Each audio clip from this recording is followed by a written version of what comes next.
अस्सलाम वालेकुम दोस्तों बात करते हैं एक इंपॉर्टेंट टॉपिक के ऊपर कि बिटकॉइन की जो माइनिंग हो रही है। अभी तो बिटकॉइन जो है कंप्लीट उसकी जो सारी क्वांटिटी है वो मार्केट में नहीं आई। अभी तो हमें जो है अब माइनिंग करते हैं तो उसके बदले में रिवॉर्ड मिलता है, किस तरह से मिलता है ये सारा बताता हूं और बिटकॉइन का फ्यूचर बताता हूं कि क्या जब 100% बिटकॉइन माइन हो जाएंगे तो सारे माइनर तो जो है हट जाएंगे। माइनर को रिवॉर्ड जब नहीं मिलेगा, सारे मार्केट में आ चुके होंगे बिटकॉइन, तो फिर जो है ये माइनिंग अगर रुक जाएगी तो बिटकॉइन का फ्यूचर क्या होगा, फिर किस तरह से जो है ट्रांजैक्शन वगैरह वेरीफाई होंगी। क्योंकि माइनिंग का पर्पज ही जो है बेसिकली ट्रांजैक्शन को वेरीफाई करना होता है और कुछ भी नहीं होता। मैं आपको सबसे पहले जो है समझाता हूं चीजें, उसके बाद जो है आपको क्लियर हो जाएगा कि किस तरह जो है बिटकॉइन रन करेगा या किस तरह से बिटकॉइन का फ्यूचर हो सकता है।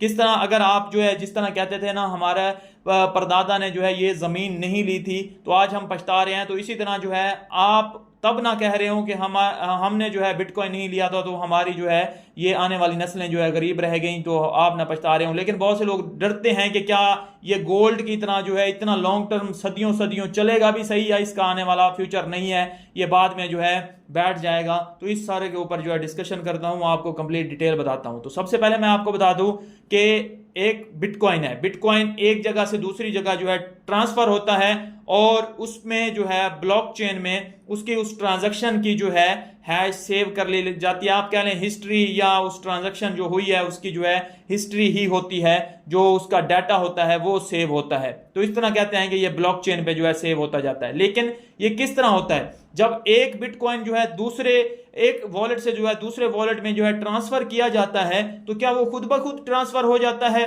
उसको बीच में कोई सेंट्रल अथॉरिटी कुछ नहीं करती? बिल्कुल ऐसा नहीं है। एक वॉलेट से दूसरे वॉलेट में जब बिटकॉइन ट्रांसफर किया जाता है तो बीच में जो है माइनर्स होते हैं।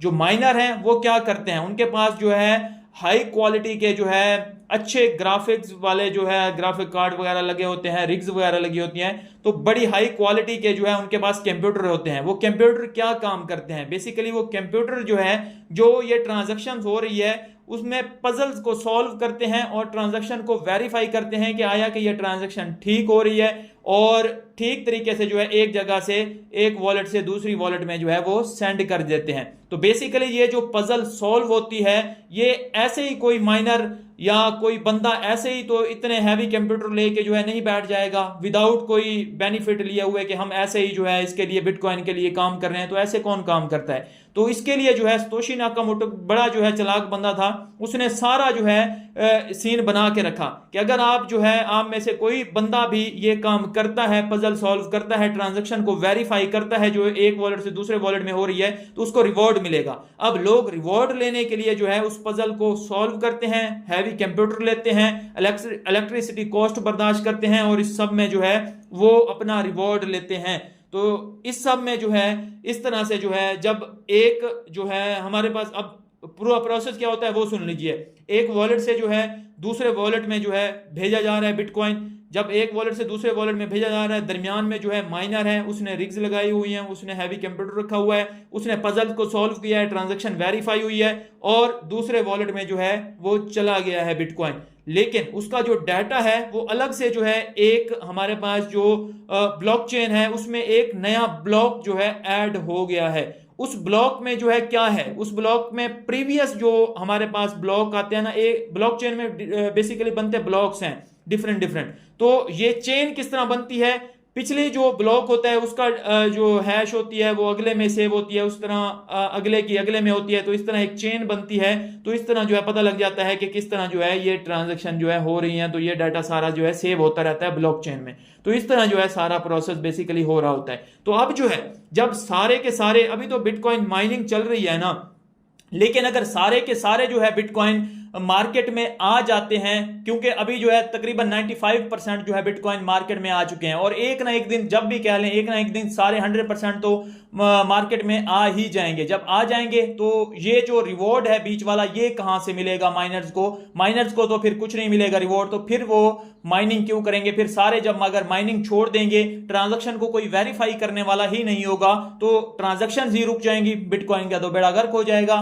लेकिन मैं आपको बता दूं कि सतोशी नाकामोटो, जैसा कि मैंने कहा, बड़ा समझदार बंदा था। उसने जो है जब पहले की शुरू में अगर बात करें 2009 की, हर ब्लॉक के जो है उसने 50 जो है बिटकॉइन रिवॉर्ड रखा हुआ था। लेकिन यहां पे देखें, वो जो रिवॉर्ड इतना ज्यादा 50 बिटकॉइन रखा हुआ था, अगर आज भी वो 50 बिटकॉइन ही होता तो हर कोई अपना काम धंधा छोड़ के माइनिंग ही कर रहा होता, हर कोई यहां से करोड़पति बन रहा होता। लेकिन उसने जो है हर 2,10,000 ब्लॉक्स के बाद ना हाल्विंग रख दी कि जो भी रिवॉर्ड होगा वो हाफ हो जाएगा। मतलब 2009 में 50 जो है बिटकॉइन जो है एज अ रिवॉर्ड मिल रहे थे, उसके बाद जो है हर 4 साल बाद तकरीबन जो है इतने ब्लॉक जो है माइन हो जाते हैं कि उसको हाल्विंग कहते हैं। तो वो जो है रिवॉर्ड जो मिल रहा होता है वो हाफ हो जाता है। 50 बिटकॉइन, 25 बिटकॉइन, इस तरह 12.5 बिटकॉइन, 6.25 बिटकॉइन, इसी तरह अब जो है तकरीबन जो रह चुका है 3.25 है, इतना है, मतलब समथिंग इतना जो है चल रहा है रिवॉर्ड। तो ये जो है नेक्स्ट 2028 तक मजीद हाफ हो जाएगा। इसी तरह हाफ होते होते होते होते बहुत स्पीड कम हो जाएगी। तो ये बहुत ज्यादा टाइम लगने वाला है बिटकॉइन को 100% मार्केट में आने के लिए। तो एक एस्टिमेट अंदाजे के मुताबिक जो है 2140 तक जो है जाके 100% बिटकॉइन जो है मार्केट में आ जाएंगे। तो मतलब कभी भी कह लें 2140 तक तो 100% आ जाएंगे ना मार्केट में। जब 2140 तक 100% मार्केट में आ जाएंगे, फिर भी तो जो है सारे के सारे अगर मार्केट में आ गए, पीछे जो है कोई बिटकॉइन नहीं बचा, तो फिर जो है रिवॉर्ड मिलना जो है माइनर को बंद हो जाएगा। तो फिर क्या होगा, फिर भी तो इसकी ट्रांजैक्शन रुक जाएंगी और ट्रांजैक्शन कोई वेरीफाई करने वाला नहीं होगा, फिर से जो है बिटकॉइन का बेड़ा गर्क हो जाएगा। तो ये चलेगा किस तरह से? तो यहां पे जो है सतोशी नाकामोटो इतना मतलब कि वो बंदा नहीं था, वो बड़ा समझदार बंदा था। उसने क्या किया कि यहां पे जो माइनर्स को मैं आपको बताऊं रिवॉर्ड मिल रहा है ना, किसी भी पजल को सॉल्व करने के लिए, किसी ट्रांजैक्शन को वेरीफाई करने के लिए कुछ रिवॉर्ड मिल रहा है, उस रिवॉर्ड के अलावा उनको कुछ जो है थोड़ी सी फीस भी मिलती है। जो फीस मिलती है ना, कहा यह जा रहा है कि बाद में जब बिटकॉइन 2140 तक जो है जाएगा तो बिटकॉइन की वैल्यू इतनी ज्यादा होगी, बिटकॉइन की प्राइस इतनी ज्यादा होगी, कई मिलियंस ऑफ डॉलर्स में होगी कि वो जो फीस उनको मिल रही होगी वो फीस ही इनफ होगी उनको काम करने के लिए। और एक और भी अंदाजा लगाया जा रहा है कि अभी जैसे हैवी कंप्यूटर लगाने पड़ते हैं, काफी ज्यादा जो है एक्सपेंस लगते हैं जिस पे, तो तब जो है जब 100% बिटकॉइन आ चुके होंगे मार्केट में, तब जो है क्योंकि लोग कम हो चुके होंगे, सिर्फ फीस जो मतलब एज अ रिवॉर्ड लेना चाहते हैं वही बचे होंगे, एज अ रिवॉर्ड जो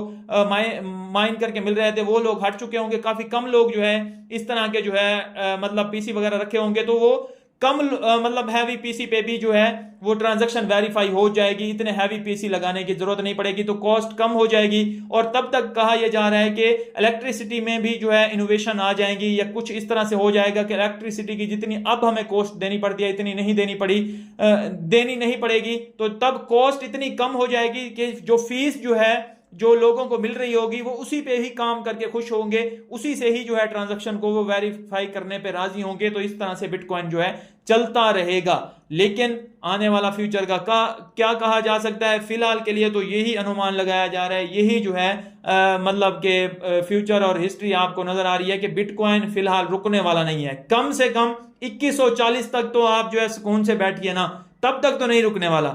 आगे फिर होगा देखना कि कितने लोग जो है इस फील्ड में रहते हैं या कितने लोग इसमें काम करते रहते हैं, तब जो है आप एक अंदाजा लगा सकते हैं कितनी प्राइस होगी बिटकॉइन की। और मेरे अंदाजे के मुताबिक इतनी प्राइस होगी ही होगी कि जो फीस भी मिल रही होगी ना बिटकॉइन की ट्रांजैक्शन वेरीफाई करने के लिए, वो भी इनफ होगी काम करने के लिए। तो इस तरह से बिटकॉइन चलता रहेगा।